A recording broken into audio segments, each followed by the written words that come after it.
If you're an individual consultant or if you're a client manager within a company, you're probably going to have to deal with renewals. So something is changing in the relationship with a client. Either you have to make some demands or you have to refuse some things that the client is asking. So the key question here is, how do you gently bring down the axe on your dear clients? That's what we're going to cover. So dealing with renewals is always a tense situation because you want to make sure that both sides are happy. And you know that if you push the other side too hard, there's a realistic possibility that you're going to lose them as a client. And you may care a lot about that or not at all. However, there are some techniques that we can use here to have a better positioning and to persuade more easily. There are 5 tips which we're going to explore in more detail. The first one, as basic as it may seem, is to have abundance. By this I mean the following. If you don't need a client, you're going to be a lot more honest than if you need them. In this case, I'm not even talking about the dollar value or the terms. I'm talking about your specific demeanor. What I mean by this is the following. When you really need the other person, you are going to hesitate in saying things that you should say just because you don't want to upset them. For example, with a client, there's a possibility that you need to tell them to their face that you're doing something wrong and that you can help them do it better.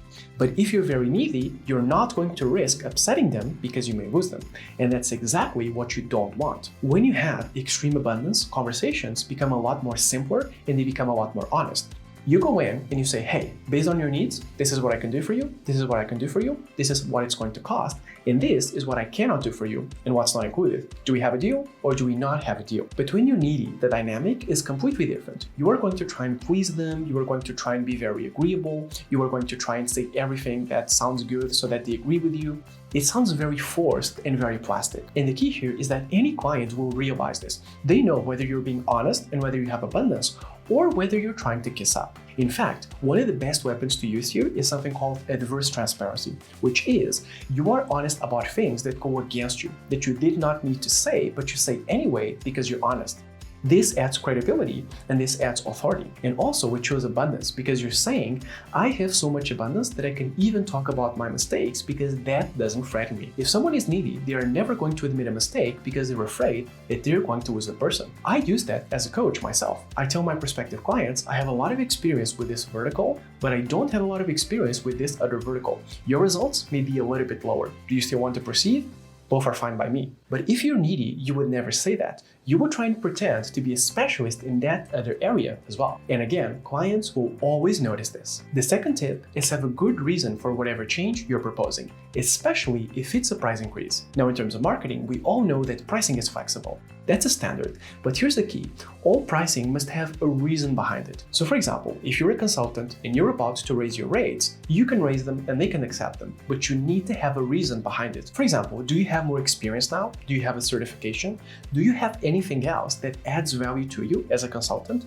If you do, it is reasonable to raise your price. But if you're raising it just to say, I've raised my price, chances are they're not going to accept it. In many cases, you can even use your own costs as a reason for it. For example, in my own services, I've included historically communications such as texts and emails in the package, but I've come to realize that it costs a lot to have to reply to all of these things, while having a session in terms of time is a lot easier. So now, in my contracts, I usually don't include text communication at all. And if I do include it, they're going to pay for it and with a reasonable amount because it's so much work. In other words, you can raise prices or you can make more demands, but you need to have a reason for it at the end of the day.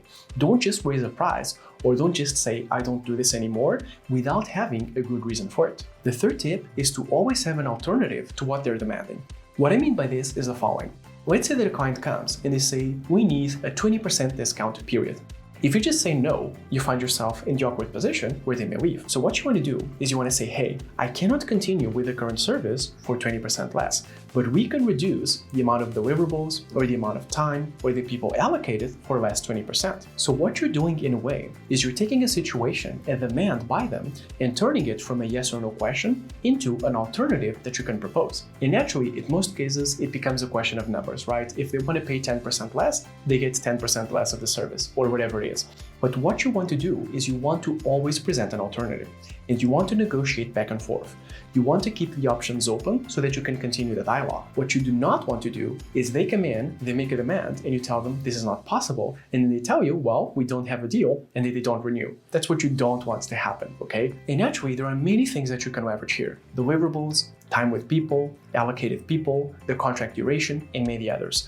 What you need to do, however, is you need to find an alternative for the demand that they're making of you. Then the fourth tip is to leverage the results that they're getting against them in a negotiation. What I mean by this is the following. There are a lot of clients, including my clients, that get a lot of results, but sometimes they just want to be smart and they want to ask for a reduction in price.